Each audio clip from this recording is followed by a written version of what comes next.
Texas Longhorn football fans, welcome to the 41st Acre postgame podcast. Texas Longhorns versus ULM Monroe Warhawks. Texas wins 51-3.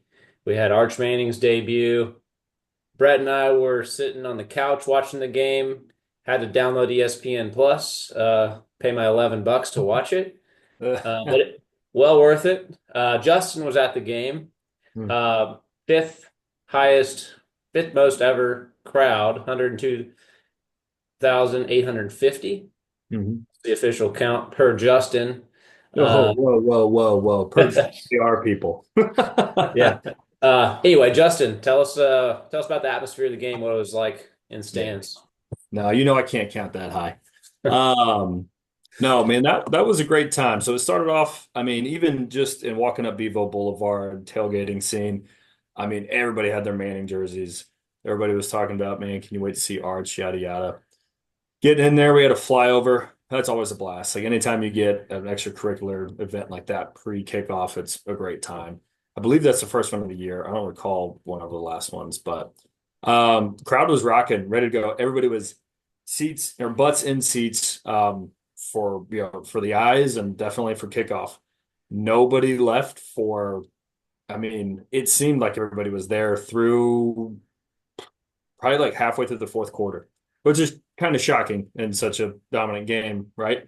But everybody was excited. Arch takes the field. We get the ball first. Arch takes the field. The crowd is amped. Everybody's standing up excited. Obviously, he looked like a freshman, as we're going to chat about, but I think everybody's excited for what he can be as a backup, but also where the future of the program's going. So, all in all, um, again, it was ULM, so you can only get so excited, right? It wasn't like one of these big top 10 matchups that we're going to have later in the year, hopefully. But for being a 45-point favorite and having, your second string starter, although it is a Manning, I get it. That crowd was pretty amped. So it was a fun environment to be in. Yeah. Um, let's touch real quick. Get off script right away. Throw you guys a curveball. Um, Jadon Blue, 25 carries, 124 rushing yards, 5 yards of carry, three rushing touchdowns. I know Justin texted us during the game.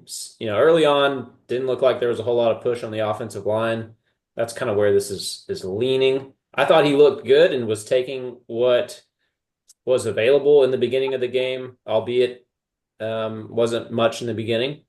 But yeah, I thought he was doing a great job all game and just kept, you know, um, waiting for the lanes to open, eventually hit the big ones.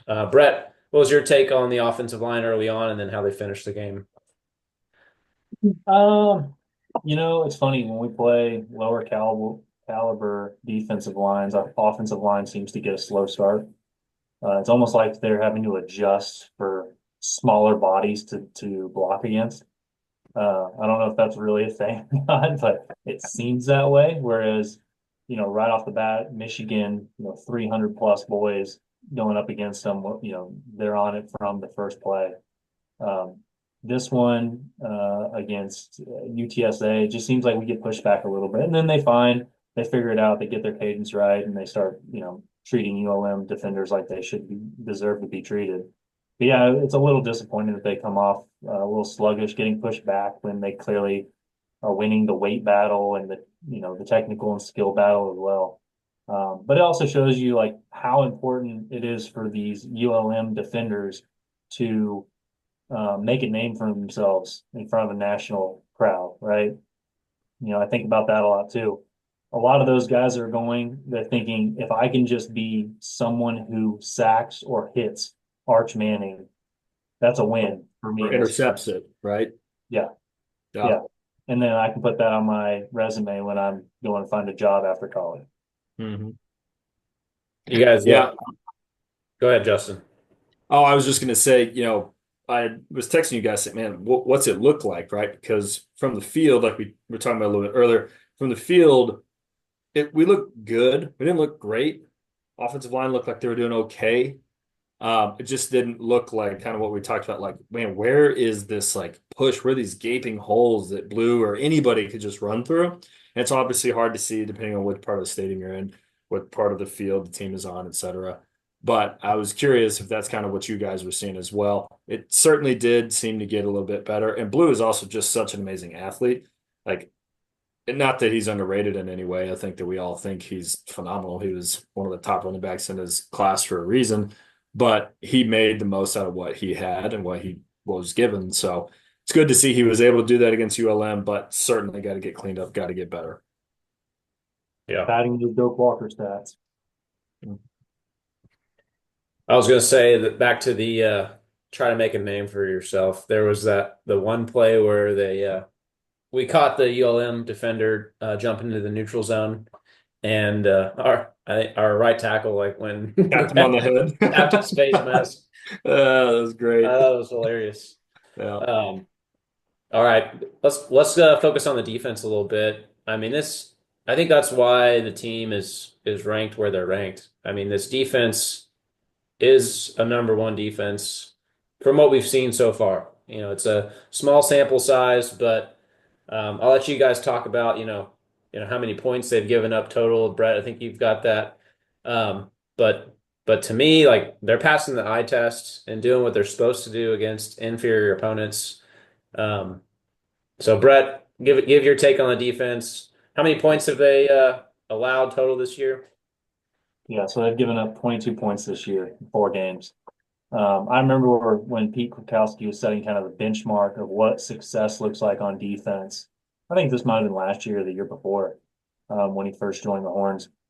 But he said 19 points or less. If the defense gives up 19 points or less, that's a win in our book. Well, this team has almost done that in 4 games. So it's remarkable how well we're playing on defense, and it starts at the defensive line. There hasn't been a lot of talk about the defensive line yet. Obviously, we see freaks on the edges like Colin Simmons. You know, the twitchiness of that guy is. I mean, I watched him go up against some of the tackles, and if the quarterback wasn't releasing the ball as soon as the snap got to his hands, Colin Simmons is going to be getting sacks almost every single time. He's unbelievably quick.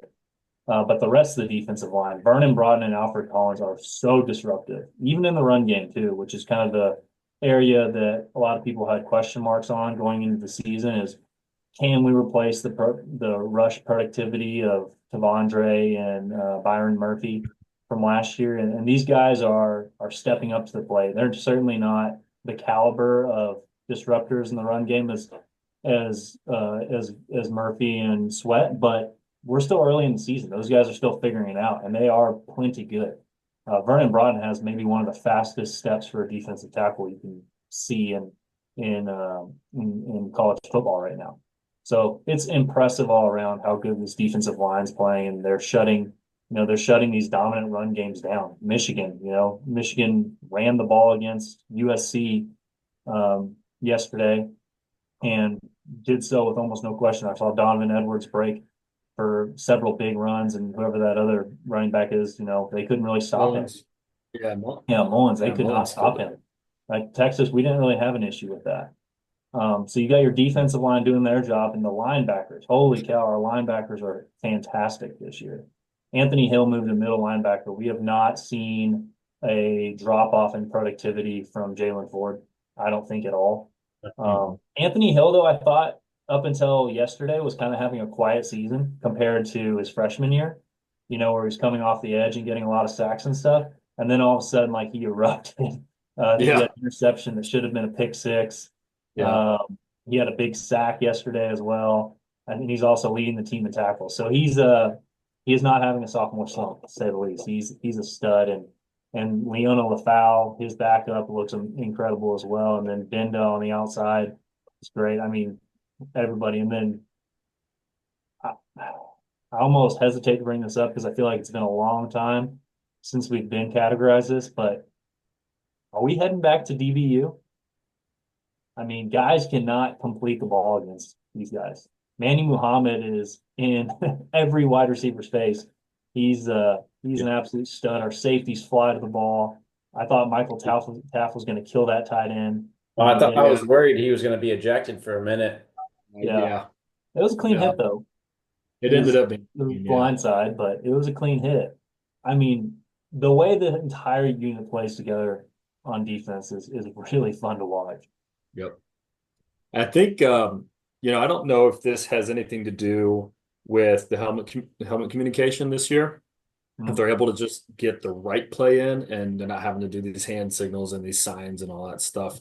And maybe guys were getting different play calls than maybe what was supposed to come in, or they were just conflicting, but their communication between the backfield or the defensive backfield and the front seven is impressive. I mean, it never seems like there's a misassignment. And if it is, it's one, maybe two a game, but it doesn't lead to, except I guess what against UTSA, the long touchdown Yeah. run. It typically doesn't lead to these, where the hell is that guy? How did he get so open? So Mm.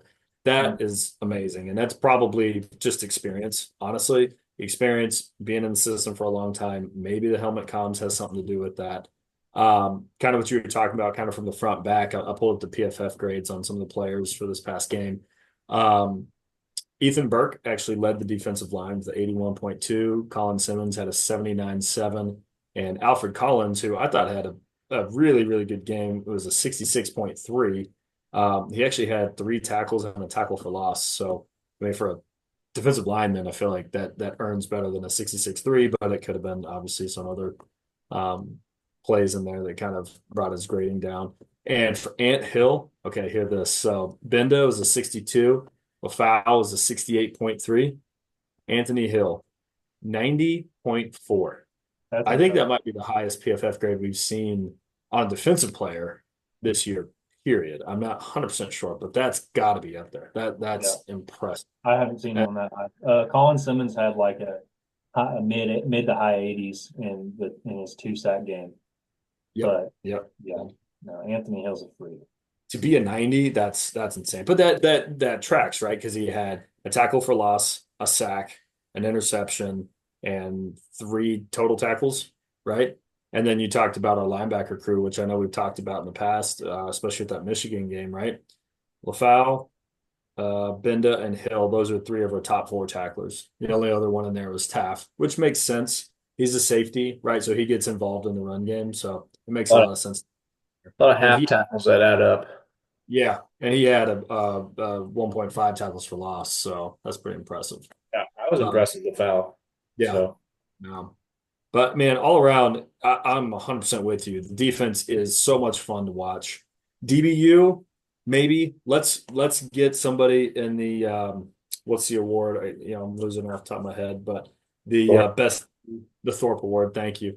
Let's get one or two finalists maybe before we can start doing that. Talking about that again, I think what probably LSU maybe has it right now. They've been unbelievable in the backfield, but let's see what we can do about getting more consistency at that top end play. But you're right. I mean, nobody's been able to pass. Hell, nobody's been able to run or do anything against them. Granted, the offenses they played haven't been, really high end. So yeah. I think Well, you we heard it here next first, week, folks. Mississippi State backup Texas quarterback. is officially DBU once again.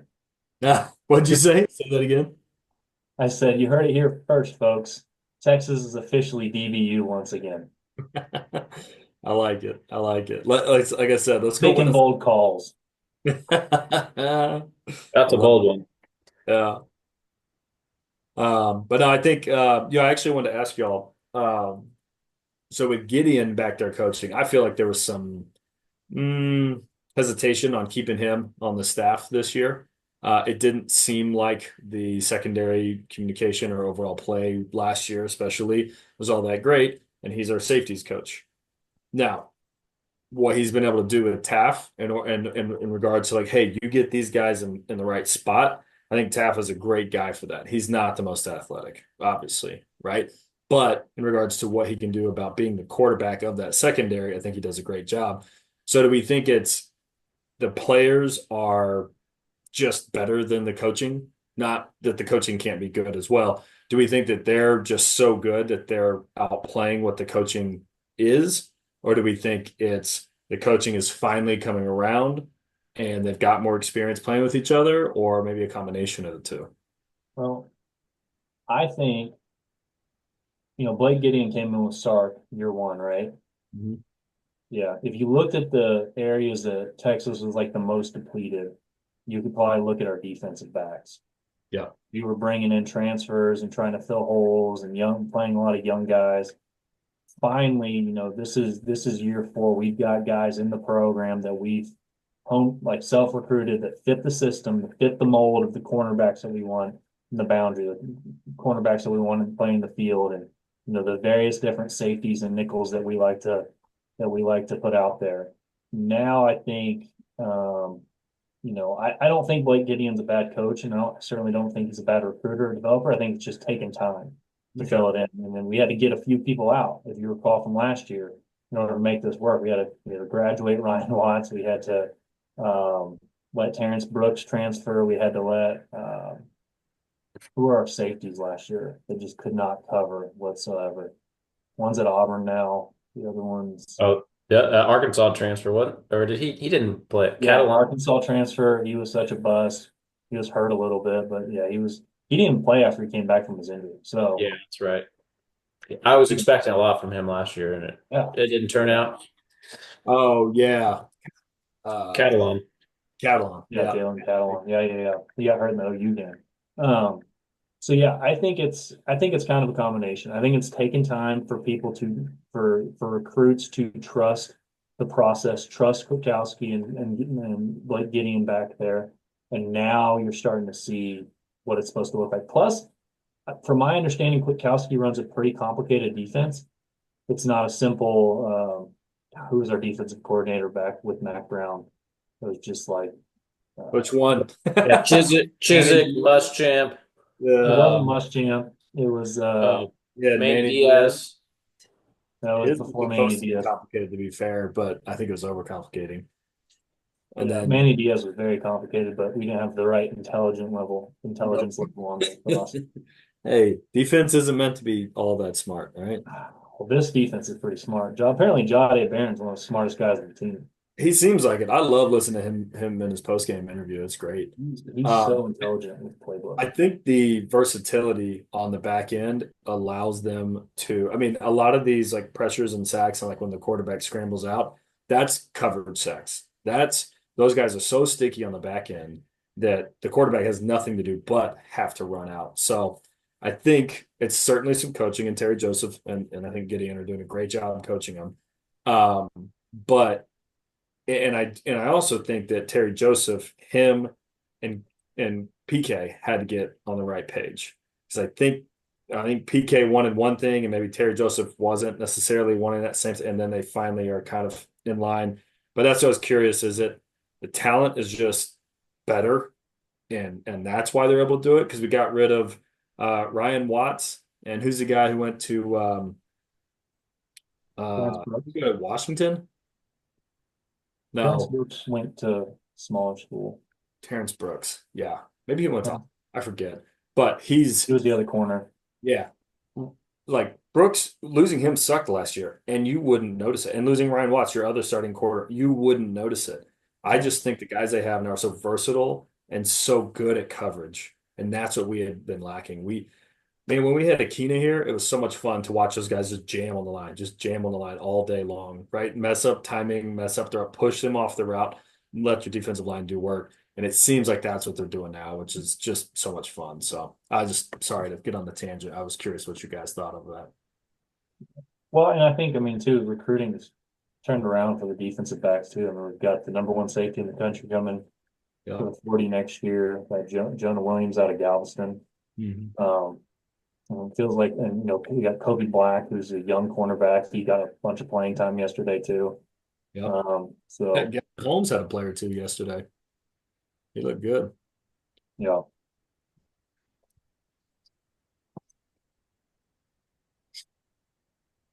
Dennis frozen. He just texted. He'll come back. We'll keep going. Okay. Oh, he's frozen. That's so good. That's cool. So yeah, we talked about the defense quite a lot. All right. I Let's think let's I talk about think bold takes because I thought we had a lot of good bold takes before the game. yeah. Um, so Well, I yeah, mean, let's go with start. yours, Justin. How did yours turn Yeah. out? Well, I'd say let's start with our score prediction, right? Ben had Yep. 52-0. You had 63-0. I had 59-6. We all had them covering. I gave them, whatever, a few points, right? Just because I know a shutout is just hard. And we had a couple of penalties on that one drive that really just put us in a bad spot. We all covered. We're all right in the same realm. So good stuff on us. The bold takes. So I said Colin Simmons would have 2 sacks. Didn't come true. As you mentioned, that's going to be a tough one against a team that doesn't throw all that much. So that makes sense. They don't drop back. I was hoping for 100 yards out of Baby Rhino, Jared Gibson himself. I thought he was looking like he could get in there and make it happen, but Jadon Blue just absolutely took over, which was phenomenal. And hopefully Gibson's not hurt. We need to get healthy in the backfield. I wanted 5 touchdowns from Arch. I thought he'd just go in there and chop it up. But at the end of the day, he looked like a freshman. I know we'll get into that.